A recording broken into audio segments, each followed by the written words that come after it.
according to the cloud. And it should be doing that. Maybe I should stop the share just to see what it's doing.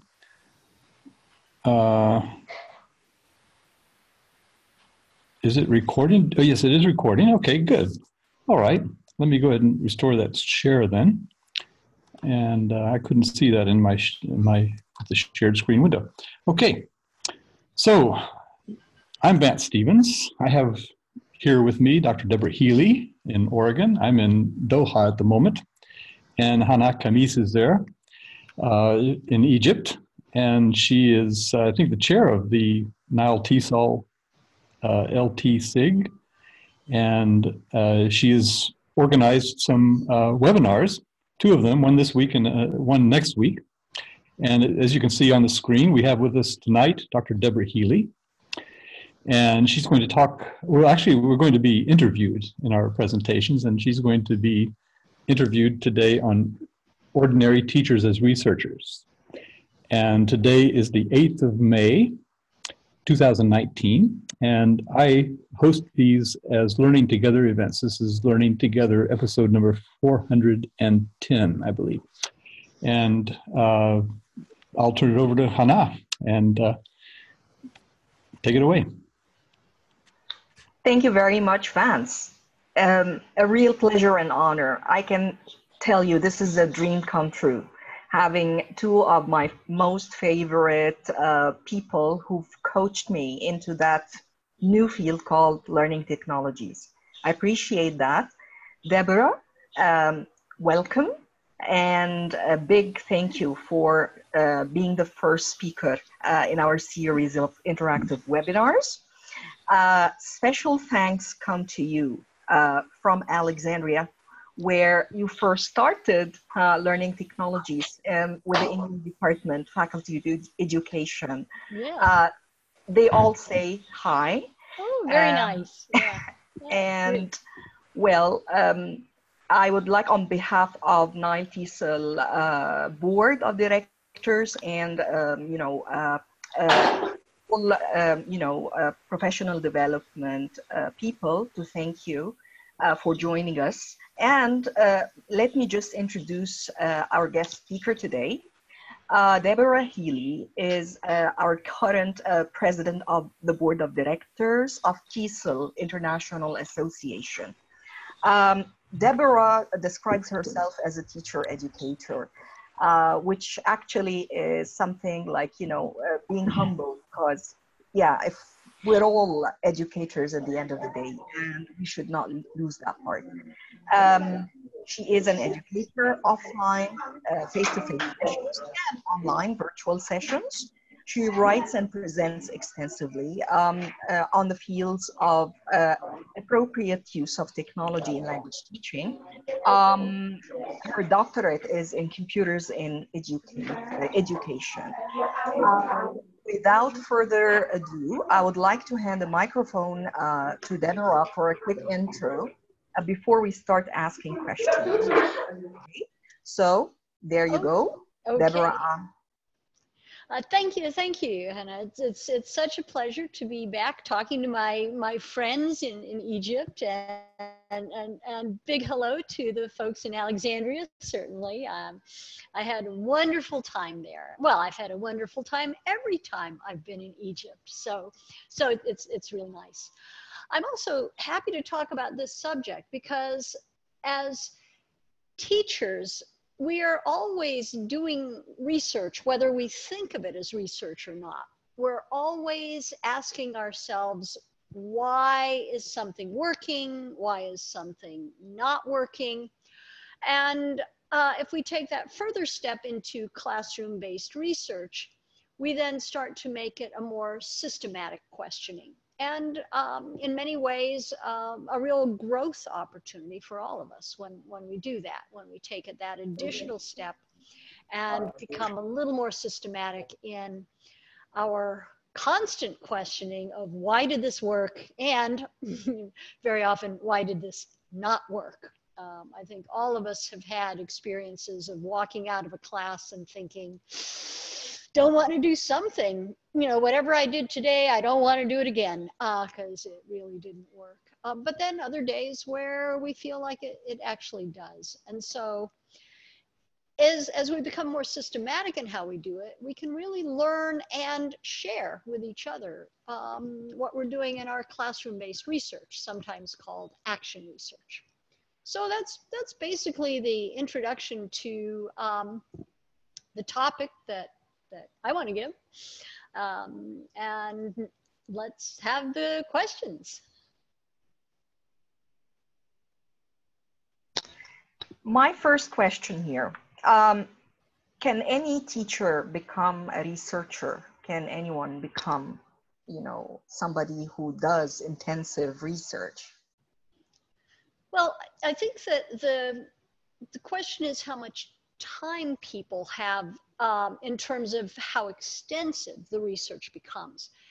Any teacher can become a little more systematic, can take notes, can start journaling, and to go beyond what we do, say in a teacher's room, you get out of class and you share how everything went, to make it so that maybe it's a blog, maybe it's just a written journal, then you're moving in that direction of becoming a more research-oriented teacher. It doesn't mean you have to go and spend hours reading the literature and studying everything that's ever been done on a subject. It does mean you need to think critically about your own practice, and we generally do think critically about our own practice. So, but also, as I said before, to be systematic, to start writing things down instead of just thinking about them. And maybe, you know, instead of just briefly talking about it with your colleagues, to regularly get together and say, hey, let's share what we've been doing. Let's share a burning question that we're all asking. And in that way, yeah, any teacher can become a researcher. How deep you want to go depends on how much time you have. Okay, what kind of research, if I'm a regular teacher, you know, somebody who has not been trained to do research, what kind of research would be best for my purposes? Well, I think the best kind of, you know, classroom-based research is the best for classroom teachers, because you're in the classroom, you're thinking about your classroom, you're teaching, and you're thinking about your teaching. So sometimes it's called action research, as I said before. It's also called classroom-based research, because the teacher is the researcher in this case. And what the teacher does is, you know, to really think about a question like, how can I motivate my, you know, less motivated students? Or how can I get my learners to speak more in the target language in class? Or how can I make the best use of a little bit of Arabic in my class, you know, with beginners? So you'd pick a question. You don't do all of them. You would choose a question as your focus. And at that point, you then think about what do you need to know to answer this question? And maybe if your question is, how can I motivate students? Maybe what you need to know is the topics that students enjoy, how they feel about learning English now, what they would like to do in class. So your first step might be to say, you know, I need to ask my students some questions to figure out, you know, why they think they're not motivated. So at that point, you've got your research question. How can I motivate my students? You're starting to collect information. You're looking at your students, you're asking them questions, but also as you're in class, you're noticing, what is it that you do that makes them more interested? What is it that you do that makes their eyes begin to close and their heads drop because they are falling asleep? That's also part of being a researcher, noticing. So you're observing your class, not just to teach it, but also to answer your question. What is it that I'm doing that works? What am I doing that's not working so well? What do my students say? And at that point, you have the sense of, okay, maybe if I had them do a project instead of just worksheets. So then you formulate a, maybe I should try something else, or maybe I should do more of this rather than that. That's your hypothesis. And so you take that, you hold that in your mind, and you think about, how can I make this happen in class? And at that point, you are doing, you know, that research process. Let me bring up, let me get this thing so I can share a model of the action research process here. This is, let me see if I can, hopefully you all can see it well enough. You see 2 cycles here of the action research process. This is from one of the articles that's in the collection that Hanaa shared with you all. So as I said before, you start with your question. You plan what you're going to do. Once you've thought about, here's what I want to try. You plan what you're going to try. You go into class, you take action in class. You say, let me try it. You observe what happens. You say, ooh, are students happier, less happy? What's going on in class? Then when you get out of class, you reflect on it. And what's different from what we do when you move into actual classroom-based research is you take a few minutes and you write down your observations. You write down your reflection so that you've got it not just in your head, but it's also where you can go back and revisit it, where you can maybe then go into the teacher's room and share it with other teachers, where you can talk to other people about it. Maybe, you know, you post what you did on the NileTESOL mailing list or on Facebook and ask other people for comments, so that you're going through that. What did I think would happen? What happened? Why did it happen? And then at that point, you can think, do I need to revise my idea of what I'm going to try? Do I come up with a revised version of this? Or maybe, and it seemed to work well, maybe I expand it. Maybe I do more of it. Or maybe it really didn't work, so I think again about what I'm going to do. So this planning, action, observing, and reflection, that's really the research. And so that's, you know, and then so if it worked well, you try it again, you do the same thing. You plan, try it, observe what happened, and reflect with a little bit of, you know, jotting down your notes so that you can really track what happened. So that's, you know, the direction that you go when you want to really turn yourself into a classroom-based researcher. So that's, you know, the basic classroom-based project. I do see a question from Waleed asking for permission to do research. If you're doing classroom-based research, you're not using their images anywhere. You're not using their work for publication. You are trying a way of teaching. You're not really doing anything different from teaching because you're observing, you're taking notes on what you observed. But to my mind, it's not quite at the level where you'd have to get permission to try something in your teaching that you might be doing anyway. If you have to get permission to make any change in your lesson plan, then you would have to get permission to make a change in your lesson plan. But if you're more flexible in what you can do on any given day in your class, then I would say you probably don't need permission. If you're going to turn it into a full research study for publication, I wouldn't do it the first time I tried this. I'd try your new technique and then think about, do I want to really turn this into a full publication?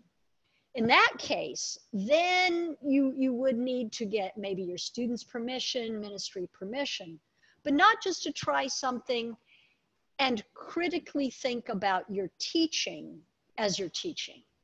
So I think they're a little different. Okay, let me just ask you, what would you say to a teacher who says research is boring? Well, somebody else's research is boring. Your own research is rarely boring. I think if I have to read what other people have done, yeah, it can get pretty boring. But if it's my own class, my own question, my own what's going to work, that's not boring at all. That's fascinating. I mean, it's why we teach. We teach because we like that figuring out what's going on, trying to do it better, trying to get the response from students in a positive way. And if we're doing that and taking notes and critically observing, that's fun. That's not boring anymore. But I would agree, reading research papers that other people wrote, that can be pretty boring. Where does this idea come from? I mean, that impression, and that really what puts lots of teachers off here. It's like, yeah, it is a boring process because I have too many things to do, and that would be like an extra chore. I'll never be a good researcher. I'll never get published. It's a waste of time anyway. Nobody is going to appreciate it. Where are these negative vibes coming from? Well, I think the reality of being busy, I mean, is when I ask teachers, like I'm doing workshops for various people, and I ask teachers, hey, who is not busy? No hands ever go up. I mean, everybody's busy. So, but, even as busy people, we make choices about what we do. I mean, we make choices about, do we want to just do exactly what it says in the textbook and nothing more? To me, that's what's really boring. I'd rather try to do something that's a little more personal, a little more interesting, a little more creative.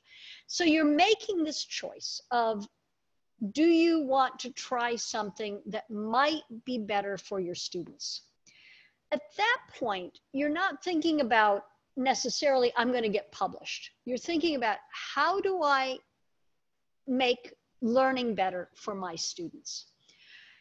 And if you realize that taking a few notes for 3-4 minutes at the end of class helps you do a better job the next time you go into class with your students, then it becomes worthwhile, because then you've got a place to start in your next class that's sort of like, you're a step ahead of yourself because you've taken notes about what worked well. So you don't have to think back and go, now, what did I do the other day that really worked? You've got it. And you glance back at your notes, you say, okay, now I'm going to try this thing. I think most people think of research as being the stuff they read about and don't like reading about in journals, or the things you had to do when you were in training.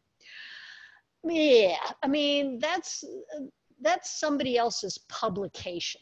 To me, that's not the same as research, and certainly not classroom-based research. I mean, I like classroom-based research because it's so useful. I mean, you don't ask a question that you don't care about. you're only asking the questions that you do care about.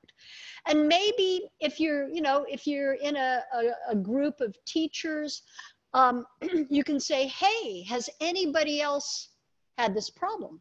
Has anybody else tried this? And that's also part of this action research, this classroom-based research model. So, you know, so you go into the teacher's room and you say, hey, I did this today. Has anybody else tried it? That's part of being a researcher. That's data collection. But it's the data collection that we do all the time. So we don't think about it as research. It's just, oh, that's just normal. You walk into the teacher's room. If you had a great class, you tell people. If you had a terrible class, maybe you tell people, maybe not. But you're thinking about it. And it really, I think that people get stuck on this idea of research as being what's published. But that's not the heart of research. The heart of research is asking the question, thinking about how to do things differently, observing what happens, reflecting on it. That's the research. The writing for publication is a different thing. If you found something really great, something that really works, then it's good to share that with other people. But that's different from writing for TESOL Quarterly or some, you know, big journal. That's where maybe, you know, you put together a little, here's what I did, little teaching tip, a little something like that, and you share it, say at NileTESOL, at a conference, you know, or just, you know, in a, like on a mailing list, so that you're saying, or on the Facebook page. So you say, here's what I did that worked really well. Has anybody else done this? And then it becomes, then it's not the boring research. Then it's the fun sharing that teachers like to do. If I may ask here, it just occurs to me, just to encourage myself, for example, if you ask me to do things in writing, a few notes and so on, sometimes I would just try out. How about this? How about me creating an audio journal? So I self-record, you know, on a regular basis, maybe after finishing a class, sitting down in my room, maybe, you know, staff room or whatever, and then just spelling it out here. And it's all a collection of like audio reflections, answering a particular question, as you just said. Maybe something, okay, that's better than nothing. Maybe something comes out of this, maybe not. All right. Yeah. And if you start to do it regularly enough, maybe you start doing podcasts where you put together a little 5-minute teaching tip that you share as an audio with other people. I mean, I wouldn't do it with the very first time you're recording yourself, trying to get a sense of getting your thoughts down. But certainly, you know, putting your thoughts oral, you know, speaking them, writing them, it doesn't matter how you do it. The idea is that you go that step of reflecting a little bit more consciously, instead of just, yeah, you know, that was a good class, here's what I did. It's a little more conscious reflection when you're recording yourself. And certainly, I mean, we all have the, nowadays we've all got cell phones. It's easy enough to record yourself, so it's not a problem anymore. Well,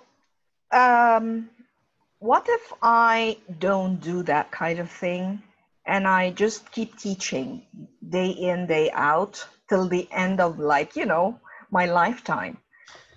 And it's like no research whatsoever, no questions asked about how well things are or aren't. What's to become of me as a teacher? If you never think about how well or poorly your class went, I don't think you're being much of a teacher. I mean, you're being a human textbook. The textbook doesn't think about how well things went, it just presents. And if you're not thinking about what happened, I mean, you're a two-legged textbook. And, you know, how effective is it for students just to read a textbook, to do a textbook? By having a teacher who cares, you're going to have better learning results. And I think if I never thought about what I did after I came out of the classroom, I would be bored out of my mind in a week. You know, it would be so tremendously boring. I don't know that you could spend your whole life as a teacher. I mean, I couldn't do it if I didn't think about why did that work? Why didn't that work? What could I do that's a little different that might be better? Where you try stuff and sometimes it doesn't work, you know, but most of the time, students appreciate that you're trying. I mean, that when they have the sense that the teacher is really trying to help have things get better, then they're more likely to respond in a positive way. You know, and I think that's a really good approach to take, to keep thinking about the students and how they're going to learn. And then I think you end up doing things that are more like classroom-based research, even if you don't, you know, record your thoughts or write them down. You're still thinking. It says here that I can examine my personal assumptions and beliefs. What does that mean? If we can think of some examples. Well, if you, for example, if you assume that students think that the teacher knows everything, or if you assume that students just are like empty vessels waiting to be filled with the teacher's knowledge, I mean, those are things you should think again about. So, you know, how the question of how do people learn? I think that's a perennial question for all of us to say, what do we think? How do we think that people learn? One of the things for me, excuse me, fairly recently was this idea of how do I incorporate, excuse me, let me, sorry about that. How do I incorporate this concept of translanguaging, allowing students to use the first language as they're learning the second language? I hadn't really thought of that, you know, until like a couple of years ago when people started talking about it. I went, whoa, what an interesting, different way of thinking about a language classroom. Not that we need to stay in the target language all the time, but there are points where students can learn better when they are incorporating both their first language and the target language in the things that they produce, in the things that they do. So it's ideas like you should only speak English in class. You should only speak the target language in class. You should never speak you know, the student's first language. Well, people are thinking that's maybe wrong now. And it's that kind of assumption that when you talk to other people, when you attend conferences or you listen to webinars, it might give you some ideas that make you think, maybe I should think about that a little bit. Maybe I should change my ideas.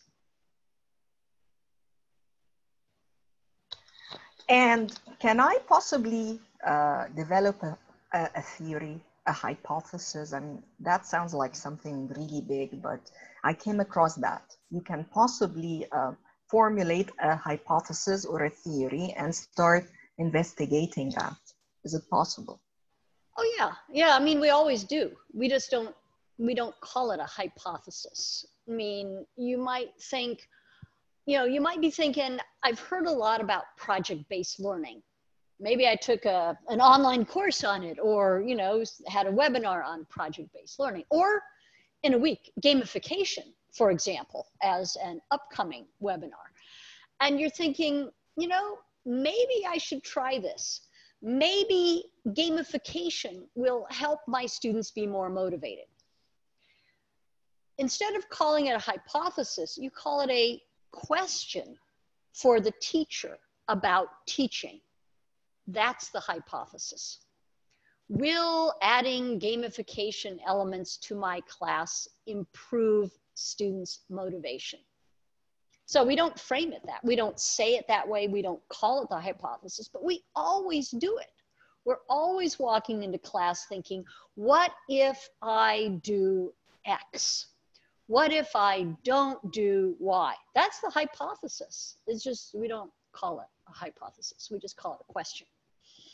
So if you just think about a teaching question rather than a hypothesis, and that's good.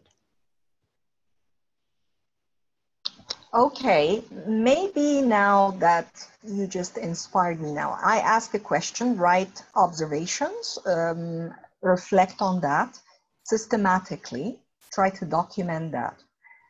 The big question is, so what? It's like, what do I do with the data? That's a tricky technical part. Mm-hmm.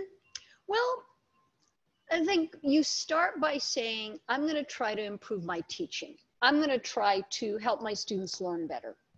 I'm going to increase the depth of their knowledge, their interest in learning, whatever aspect of it is. If that's your goal, you can achieve your goal. By writing things down, you get more systematic, you're more direct about achieving the goal. And then I think that, you know, it's a question of, if the insight was really valuable to you, it'll be really valuable to other people also. And how can you share it with other people? What's a great way to share? You know, I think that classroom-based research doesn't have to be published in esteemed journals to be useful to other people.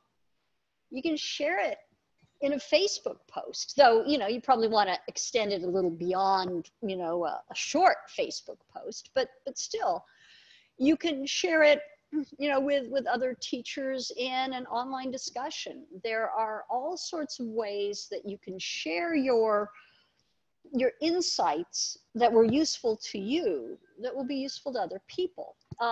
Let me put in also a mention about the NileTESOL website. So it's at my.tesol.org, and I'll put it into the chat. The NileTESOL website, there's a lounge. It's a discussion area. The lounge is free. You register for free. You can get together with 87,000 other teachers. You can share your short or long little piece of insight that you have, and there will be people who will really appreciate that, because it's a group of just teachers who are trying to learn from each other. And so of course, if you become a member of TESOL International Association, you have access to many more resources, many more discussions. But the NileTESOL Lounge is a great place to start as a way of reading about what other people are excited about and maybe sharing what you're excited about. You know, anytime somebody new comes on, they seem to get very well welcomed in the lounge, you know, like, oh, welcome, welcome. You know, it's great to see. So, so it's something you might consider doing. If you just want to share, here's something that worked really great in my class, and I want to share it with you. Here's what I did. Here's what happened. Then if you get more deeply into it, then you think about, can I turn this into a poster maybe for a conference or a teaching tip at a conference? And then you start thinking about, how could I share this at say, NileTESOL at the next conference? Or can you put it into a nice teaching tip for the TESOL International Association conference? So, but that's after you get to where you've got something where you've achieved something that has been really meaningful to you. If it's not meaningful to you, it's not going to be worth your time and effort to do anything else with it. But if it really worked for you, then it's good to share it with other people. Something about, again, the results here when I come up with certain results. Do they really have to be quantified so I can just call it action research proper? Well, we know when we talk about research, the big R research, there are two strands, two rather distinct strands. One is quantitative research. This is where you're doing the data collection with numbers. You've got a bunch of numbers. Maybe you have a control group and a test group. There's that whole side of things that, while useful in the sciences, I don't think is extremely useful in language teaching. Language teaching, we're looking more at what's called qualitative research. And there, your data is not necessarily numeric. Your data may be, this is what I saw. This is what happened. You do want to have some, some sort of critical thinking about it. It's like, oh yeah, I had one student who liked it, so it's great. Well, what did the rest of the students think? In the same way that, as a teacher, if somebody came to you and said, oh, I tried something new and one student in my class loved it, your first question would be, what happened to the rest of the students? So, I mean, it's that kind of critical thinking rather than numeric data collection that makes it good research. It doesn't have to be numbers to be valid as research. Case study work, is a more detailed form of anecdotes, but it's still, stories. And research can be about telling stories and not just about, here are the numbers over here. Because as teachers, we are much more about stories than about numbers. And so if you think about yourself as a researcher who tells good stories, then it becomes, it feels different. If your story is grounded somewhere, it's not just one person in my class, but it's, here's what I did. It was a few people and then it became everybody or almost everybody. That's valid. That's good research because you're asking the questions as you're doing the research, you're thinking critically, and it becomes worthy of sharing as research. Tell you a personal experience. A couple of years ago, I used Google Docs forms actually. I created this, survey, and it was about the use of mobile phones, among Egyptian teachers, apps, and language teaching apps, and all primary skills versus language components and so on. I did present, some of the charts and some of the findings in a conference. Okay, that was in Italy. What I did next is simply put that away and didn't do much about, trying to take it to the next level, which is let me write something about it. And I believe so many other fellow colleagues may come across the same kind of phenomena. Go and present and then stop, won't put it down in writing. So this is an obstacle and still I cannot figure out how to overcome it. I wonder if you can give me some advice. I think that part of the problem there is that we often think only about highly formal writing as a way of sharing research, instead of thinking that you can get into it in a less formal way. I know if I have to sit down and think about, I'm going to have to do a literature review, and then I'm going to have to do this, and then I'm going to have to do that, and then I'm going to, at some point you just go, no, it's not worth it to me. But if instead of thinking about it as a highly formal research journal, say TESOL quarterly kind of big R research, you're thinking, what have I done that's worthy of sharing with other teachers? And how can I put it in words in a way that will be understandable to other teachers? If it's really valuable to you, then you start thinking about, who would this be valuable to? How can I share this?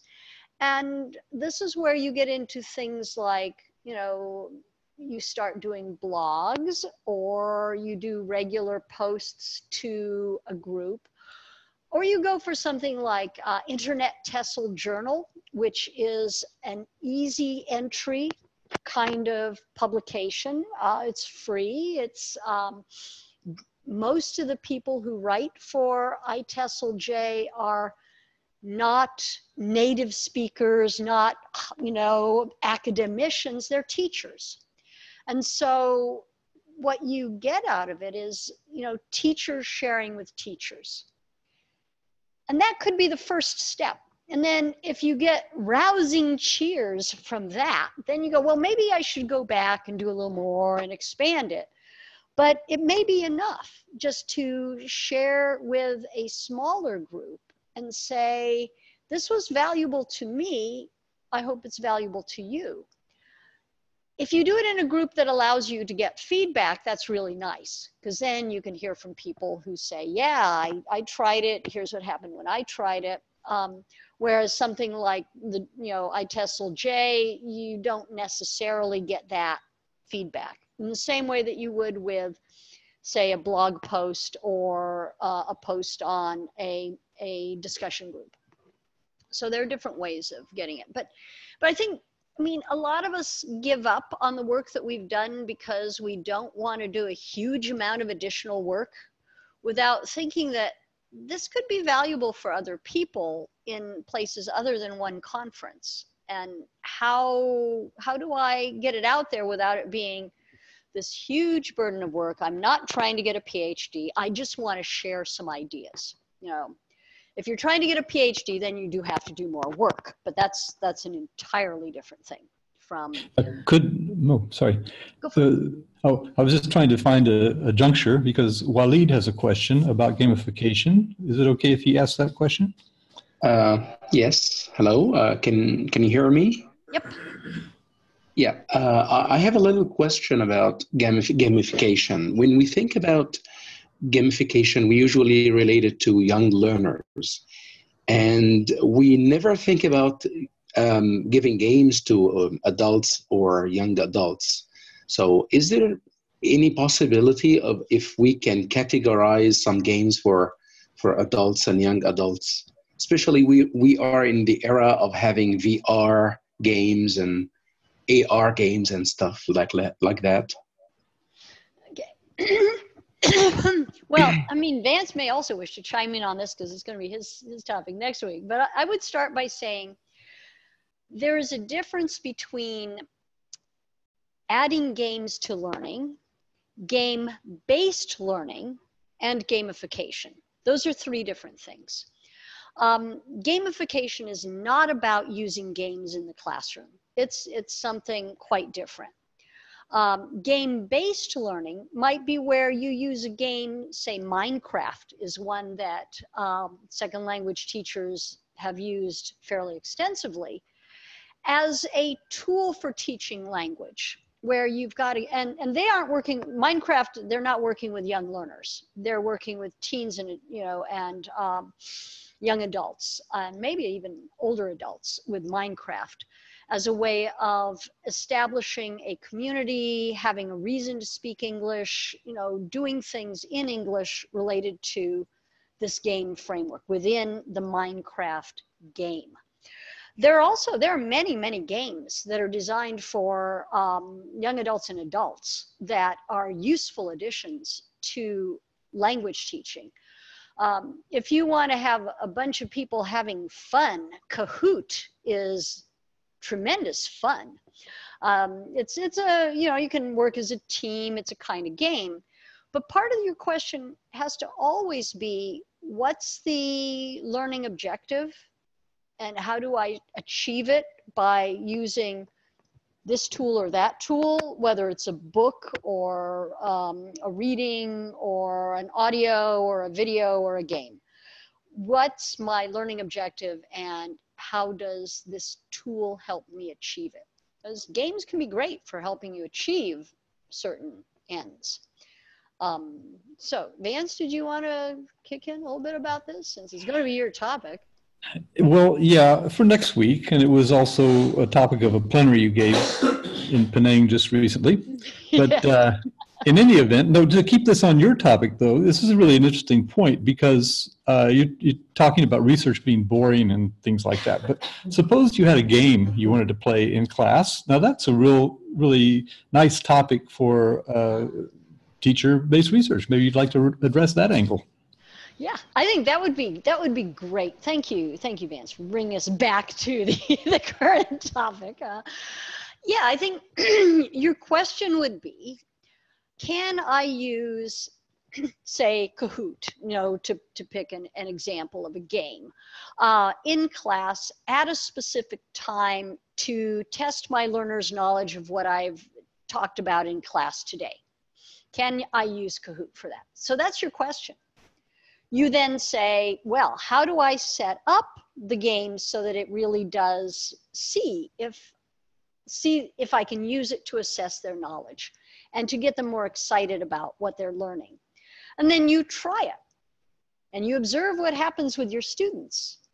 And then you think about it. Maybe you write down or you record a few notes on it. That's action research. That's classroom-based research, exactly as you are, you know, as I've been describing it. You have a question, you try something, you observe critically, you think critically about it, and then you see if there's a way that you need to revise it a little bit and try it again. You know, so yeah, there are a lot of games out there, and it's a matter of finding the right ones. Remember, I mean, I think it's important to keep in mind that playing, you know, playing hopscotch or, you know, sort of the little playground games are games, but so is chess. And people don't do chess with preschool students usually. You do chess with adults. So this idea of hard fun, thinking games are what you want to do as you're looking at, you know, teenagers, young learners, young adults and adults.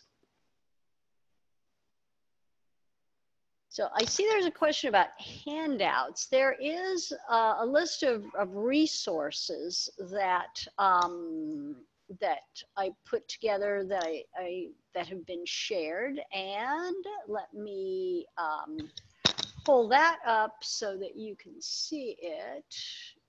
Let's share that. So this is a collection of readings to get you started. That was shared with your group. So something you can look at. And the other thing that I'd really like to share with you is next year in January, there's typically an EVO, Electronic Village Online, a free 5-week course on a variety of things. I mean, this one was on classroom-based research. There are ones on, I was involved in one with flipped learning last year. Vance is perennially doing EVOs on a variety of subjects. You've got a lot of choices of things that you could do to help you learn more about classroom-based research or gamification or other topics. So, so I think that's something that you can think about doing. And that's, I mean, the EVO is listed on this resource that was also shared. Can I share the poll results of a couple of questions I asked? Yes. Okay, let me try. Okay, now I'd like to share. Okay, hope it works. Yeah, here it is. My desktop, and then go to poll. And here are 4 questions I asked over several platforms or groups. This is the first question.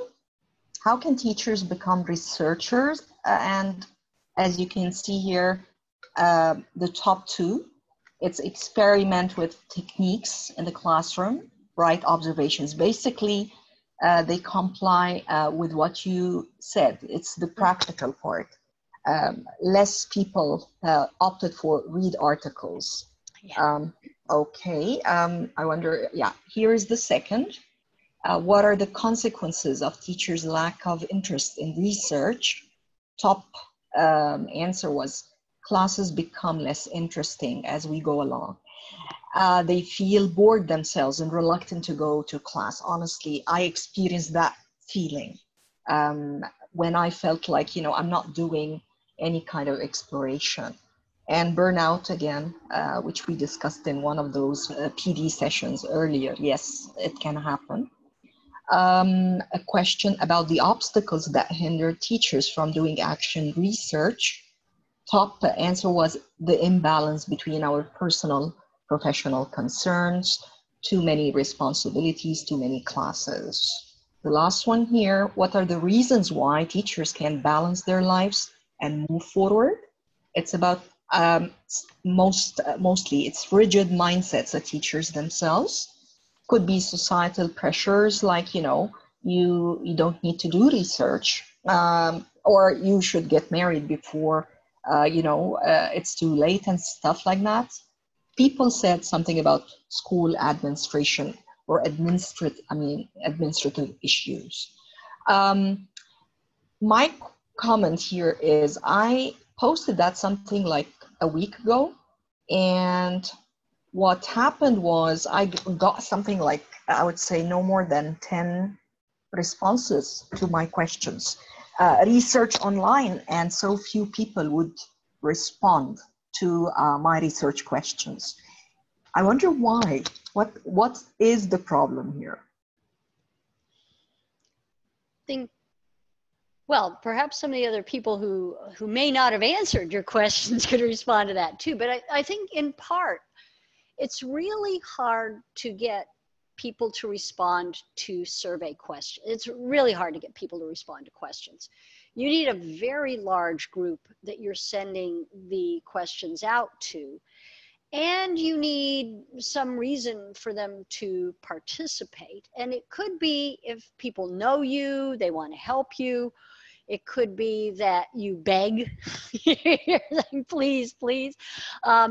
People are more willing to respond to something where people say, I need this for a specific purpose. You know, I want to present this. I need it for my class. I need it for a specific purpose and with a deadline and when it's easy. I mean, it looks like your survey was really easy to do. So it should be something that people are likely to, to do if they've got that little prod, and it's why you always start with how long it's going to take people, and preferably 5 minutes or less. I mean, you don't want to lie, but you don't want to tell them it's going to take a really long time or not tell them anything when it's just a short survey.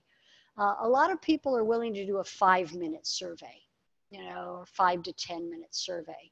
Whereas if they don't know, it's like, oh, I don't want to get into this and then find it's going to take me 20 minutes. I don't have 20 minutes, but no, I've got 3 to 5 minutes. So there's a lot of I don't have any resources offhand, but I know there's been a lot of work done in how do you get people to respond to surveys.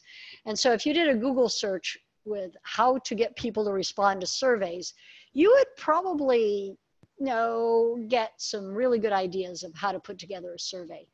Of course, if you can give away an iPod or other large gift, then it's a great way to get people to respond. But that's not what most people can do.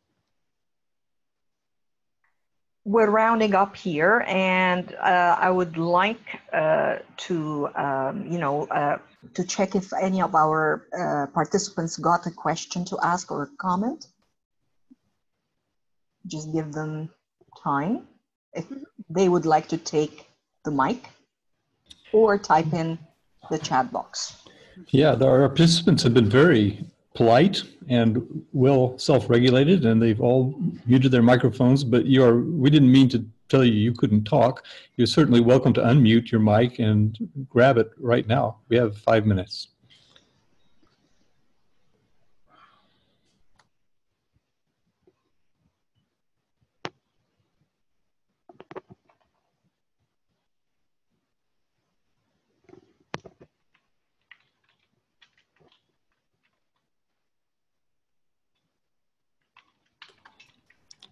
I have a question while we're waiting. Yeah? Okay.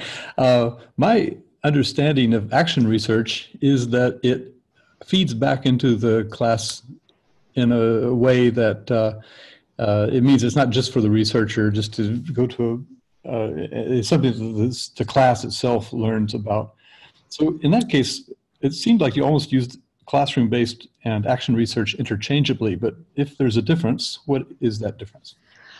I actually don't see much difference between the two. They seem to be used largely interchangeably in the literature. I assume that you could do action research someplace out of the classroom. Anytime you know, sort of like participant, observer kind of research, that becomes more like action research. The idea that you will use the results of your research in doing something, you know, a very direct use would be the broader classroom, the broader action research.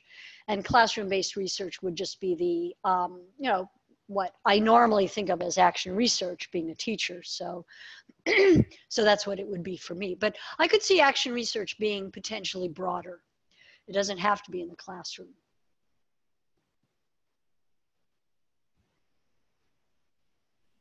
Okay, if I ask you, like in the couple, 3 minutes, last 3 minutes here, to just tell us your insights and vision as of now in your capacity as a TESOL president for us. For us as TESOL practitioners and, you know, that part of the world, if it's included at all in your plans. Yeah, I will be at Africa TESOL in August. So if any of you are going to Nigeria, you know, come say hi to me. I'm planning to be there. The TESOL International Association is really going to be doing a lot of outreach to places that we haven't been spending as much time. And Africa is definitely one of those places that we haven't spent as much time as an association. We want to do more also with encouraging our affiliates to share information with each other, especially in terms of advocacy. I mean, advocacy in a large way, meaning how do you make things better for teachers? How do you make things better for learners? You know, on perhaps a local or a national level, rather than within your own classroom. How can we share best practices around the world? You know, in the United States, TESOL has a very, very nice advocacy summit that works very well in the United States because it's based on going and talking to, you know, members of Congress and government.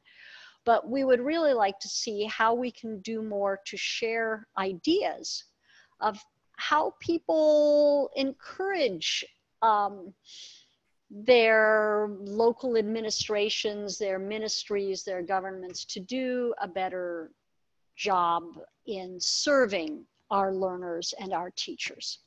And that's something that is not what the association can do for affiliates, but what affiliates can do by sharing with each other. I mean, how did you get things to happen? How, you know, what are you struggling to do? In many countries, it's where the government has suddenly decided that we are now going to start English not at grade 8, but at grade 4. And, you know, Egypt did that, not all that long ago. It's like, guess what? You're going to start teaching English at grade 4. Of course, you didn't have nearly enough people who were able to teach English in primary school. It became sort of a big, a great difficulty for teachers, shall we say, when the government imposes this kind of idea because they think it's a good idea. Well, how can teachers make their voices heard? How can teachers say, hey, we want training if we're going to have to do this?